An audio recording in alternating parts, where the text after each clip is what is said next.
What's up, people, and welcome to my channel. My name is Storm, and this will officially be one of my first ever videos. Now, I'm sure many of you have seen or heard of this YouTuber or even came from him, Yuzue. Or Yuzi, sorry, I say Yuzue, my bad. There was a video that was posted about a week or so ago that went over a little piece of tech that a player discovered, and that player is me. And, well, this little piece of tech is known as the stealth drive. And that's what we're going to be going over today. After I saw the stealth drive be posted on the workshop, I decided it was due time for a video to be made on such a project. I decided that I wouldn't post it for about a week or so that I can make sure that everyone would have ample time to figure it out on their own. But now, I decided that it's about time that I share the secret, or at least the secret that I used in Yuzue's video, or Yuzi video, oh my lord. So anyways, what I'm going to do here for you is I'm going to build the first prototype. Question that has been asked a lot is, how did you make this glitch, or what influenced you to discover or create the glitch, the stealth drive? And well, it is actually funny. All that happened was I was in a dogfight in my F-22. I might post a video about that later. But I was in a little dogfight, and one of the guys that I was fighting, this was before rocket launcher nerf. So spamming rocket launchers, using helicopter engines for propulsion. And instant turn time, just flipping all over the place. Rockets did a lot of damage back then. And, well, I got shot once and disintegrated. And as I was falling back down to the water, I just decided, rockets are a little overpowered. Then I thought, what makes them so overpowered? Well, it's the 60-degree angle of aiming arc for the lock-on. And then I thought, well, what could make it a little less powerful? I said, oh, what if I just make a lock-on jammer? I know, a huge extreme to go to. I could have just said, oh, I'll use more weapons, I'll hit them first, I won't get hit, more armor, something like that, but no. I just had to go on and create a lock-on jammer. So, after a while, I moved on to this helipad here and started getting to work on the prototype. And after about 2 hours, I came up with this. I already had an idea of what I was doing, so I was basically ready to get started on the glitch. So, here it is. For now, you don't really have to worry about settings except for putting the pistons on -100 speed, and then putting the positive output to whatever you want. Auto reset if you want. But this is a very, I guess, what should I call it? A very iffy prototype. It works, but it's iffy. Here we go. I'm going to activate it now. So as you can see, the hinges are going to start glitching out a little bit. Now, if any of you have actually figured out the glitch on your own, you know that it's not activating until it does, and this happens. Okay, this is the glitch, in short. What my camera is doing right now is it's following the center of mass. And as you can tell, the center of mass is not on my creation. But if I get out of the seat, my camera will be fine. Unless it destroys itself. Now, this glitch is highly unstable, especially this version. And I'm actually going to give you the version I used in Yuzi's video during that whole lock-on jammer meta video. But first, you need to, I guess, get the settings right and know how it works. An easier way to activate it is if you do that. Okay, now I'm going to show you what it's actually doing. Get out a little seat before it blows up. Put a gun on it, just slap it on there. And then get an anchor pin. And then here we go. Okay, no lock on. Right? I'll show you that aim assist is on. No cuts. If I mess up, it's just going to have to be. I'll show you that I have no mods on. No mods. And I can't turn off aim assist through that menu. So, as you can probably see, you're seeing hinges fly around. Now, I'm going to tell you exactly how this glitch works, what it's supposed, and I'm under the map. I'm going to tell you what this glitch does, what it's supposed to do, and how it's doing it. First, you have to understand the two basic indicators that this glitch is working. First one is your camera. Once your camera starts to move around, you know that it's activated. Ouch. But another big indicator, my favorite, is when you start seeing the orbits. Like so. You'll start seeing the hinges start to orbit you. Subtly at first, and then they'll get further and further and further away. Or they could do something like a little stream, like what you saw there. And what this glitch is doing is, the main goal is just offset the center of mass outside of the main creation. That's all it's supposed to do. The way it does this is through a general glitch that's known very well by aesthetic builders. It's actually an antagonistic emotion, you could say. I'm using weld groups. Mixing weld groups is something that, well, as I said, aesthetic builders know very well. They'll have a piston glitch, they'll be piston glitching and hinge glitching their build. It looks so pretty, so beautiful. And then they add one more block, spawn it in, try and piston glitch everything together, and it just doesn't go in. You just start getting these huge collisions, and then you try and delete the block, and it doesn't work, and it all gets really frustrating. Well, I'm using that interaction to make this glitch. And now we'll go over the how it's working. Hinges, okay, this is going to be an interesting explanation because it goes kind of in depth. So bear with me here, I'll try and keep it simple. Hinges are a separate entity. I guess they have two separate entities from what I've gathered. Hinges have two pieces in a 1 by 1 by 1 block limit. They have this part of the hinge right here, the turning point, and then the anchor point. And these are they're technically two different weld groups. What this ends up doing is it can create an interaction where if you connect anything to this side of the hinge, it will be different from this side in terms of weld groups. I'll probably do a tutorial on weld groups later because they are extremely confusing, and if you want to get really good at this game and aesthetics or something like that, you'll have to learn a little bit about those.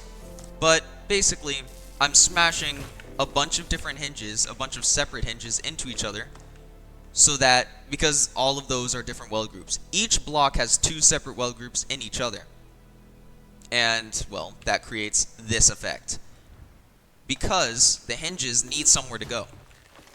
Because they obviously don't want to be inside each other, they can't glitch inside each other. So they want somewhere to go, and that's outside. So that is another reason why I have those hinges, those holes. Every piece of the glitch is there for a reason, and every piece that's missing is also there for a reason. If you're going to make your own glitch, you can start with this, but this is not the best one to start with, I will say. Because, well, as I said, it's iffy, highly unstable. You can't really put it on a build. But I will say, the hardest part about this entire glitch is putting it on a build. If you can do that, that's probably the biggest flex in the game currently. If you can put this glitch on a build, I don't know what to tell you. You're incredible. You deserve a gold star. And as of now, from what I know of, there are 2 to 3 people, including me, that have been able to successfully do this. And those people are, well, I'll actually tell you after I show this. Alright, so I'm very sorry, I forgot to elaborate. This version of the glitch is more useful in the air than on the ground. Try not to use this one on the ground. It moves you around a lot. It's highly volatile. It'll push you deep into the ground, and I talk about that soon. The first version of this glitch that I made, that I showed, you should use if you're trying to build a ground vehicle. It's much more stable on the ground. This version is what I used for an air vehicle. Sorry for the interruption. Please continue. Alright, this is the version that I used in Yuzi's video. This one is a lot more stable. Now you can see a couple of not misconceptions. You can see a couple of differences already with this version compared to the other version. And this one's about to explode. I should probably stop that. Oh my lord. This version has no space in the middle. It's all hinges, and it's all compressing under one button, and it stays compressed. Well, that can work. It does, as you can see. But I've done a lot of testing, and I've noticed that this design works much better. If you have a space in the middle, for some reason, it increases stability. If you have big hinges in right here, then it kind of works a little bit better for stability because it acts as a sort of suspension, if you know what I mean. Now, also, I didn't do it on this version, but alternating the hinges in this type of pattern. One second. Alternating the hinges in a type of one side to this, one side to this, and then you do this. If you alternate the hinges like that in these portions, that increases stability as well. But remember, stability is the hardest part of this glitch, and it's not as easy as just tinkering with the drive. But I will turn it on now. And this is where I'm going to teach you about the weapons technology part of this whole glitch. There are 3 frontiers that can be done with this glitch. There is the stealth drive portion, there is the propulsion portion, and then there's the weapons technology portion, which I will let you guys figure out on your own, because that's a little scary, as you can imagine. This one is a lot more volatile, but that's only because it's attached to the ground. That one is more tailored to air. If you're in the air, you won't have a surface to be smashed into, like the ground. Thank God. But it does work. Not well on the ground, but it does work. So I guess that's that. If you want to take a screenshot, I'll give you a few little, I guess, picture moments. And now the settings, every time I say this, it throws a wrench in people's plans. The settings do, in fact, matter. If I change the duration and pause, that could make it activate faster. Like if I do this. Right. And then it's active now. Almost immediately. Or, the one that makes a lot of people mad, the hinges. Strength is the only one that matters. I believe. Strength is the only setting that matters on hinges. Just go from that. If you set it to 100, it'll be a lot more, I guess it'll activate faster and your camera will go farther. But it'll be a lot more torquey, if you can imagine. If you have it on 0 strength, this will make all of your hinges go extremely far, and it'll be a lot more volatile. Anyways, what this whole thing does is, when you're in the air, and I'm going to show you that now. When you're in the air, you're going to have a few problems to get this to work. A lot of problems, actually. Way more than a few. As you can see, this glitch has, well, it's the same glitch in this one. In my little jamming technology stealth fighter. I don't know what to call this thing, believe it or not. I have not found a name yet. But, yep, flies nice. Nice and pretty. Nice alien technology, as you guys call it. And, well, I have to gain altitude before activating it. And then, I have to open my flaps. This version needs an open space. There are versions that have been built that do not. Activate with left shift and you're going to see a lot of jittering. A lot of it. Okay, the drive is active, I believe. Let it sit for a little while, and then your camera will start leaving. Okay, there. Now as you can see, if I can zoom in well enough, my camera is moving. It's very subtle, but you can see it more if I zoom out. There. Okay. That is not me moving my camera. I'm not moving my camera at all. That is the glitch working. And another way you can see if it's working, I can't zoom in, but pieces from the drive, the core, will be missing. A great way to understand if it's working or not. There are settings that can be used that are better than what is on this creation, but just remember, if you're going to miniaturize the drive, bigger is usually more stable. The more small you get, the less of a, I guess, distance your camera will go.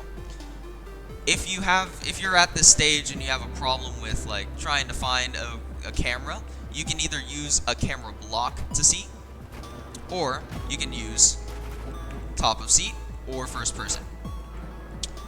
So, as you can probably see, I'm not going to be touching anything. I'm trying to switch to a good camera. I'm not touching anything. This is the stability of my vehicle now. It's a little bit stunted. As you saw when I first took off, it was way better than this right now. But I can still fly. And better yet, I can still dogfight. I still have all my turn time. I know that was hard to see from here, but I still have all my turn time. And after a while, you will start to lose your turn time, which is a problem. The drive is still being fitted to be on combat vehicles, but I need to make sure that it can work on a vehicle first, because there's no reason to make it combat ready if it doesn't even fit on anything. It can't even be put on a flying vehicle. So, that's this drive, and that's pretty much all I will be sharing for now. I'm going to see if I can land this thing. It's going to be impossible. Okay, another question that I got asked in the comments of the UZ video was about what actually goes in the middle. And as you saw, it is, there goes my tail. It is, oh, wow, I see now. That's another big thing about the drive. This actually goes into exactly what I was about to say. The drive when active, I don't know if I'll be able to replicate it with this version, but the drive when active, I did say in the UZ video that it will quote unquote explode when hit. So that ended up being UZ and the gang's main target.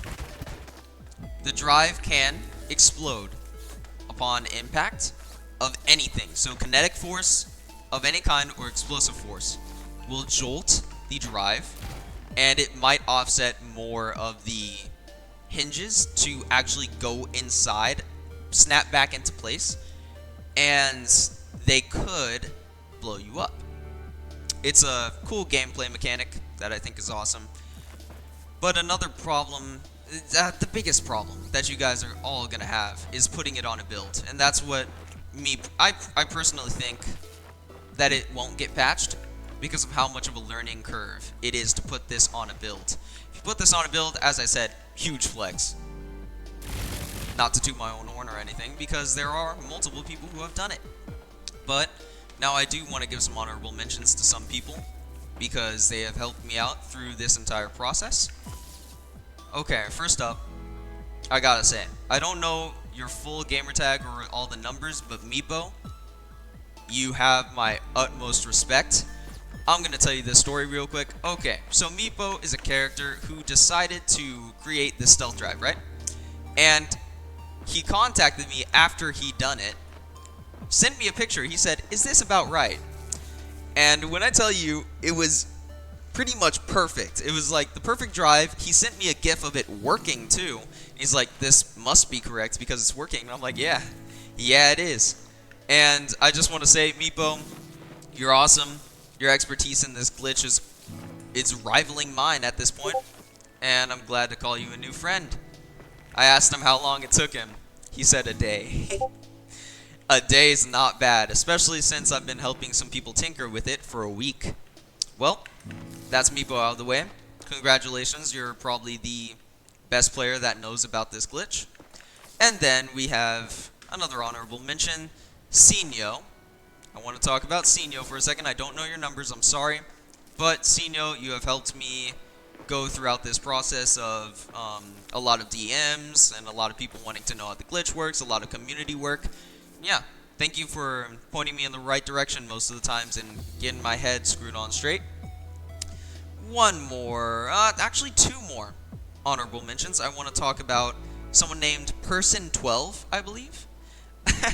One of the first people to discover the glitch in its entirety without hints. And, well, he did really, really well. He did well.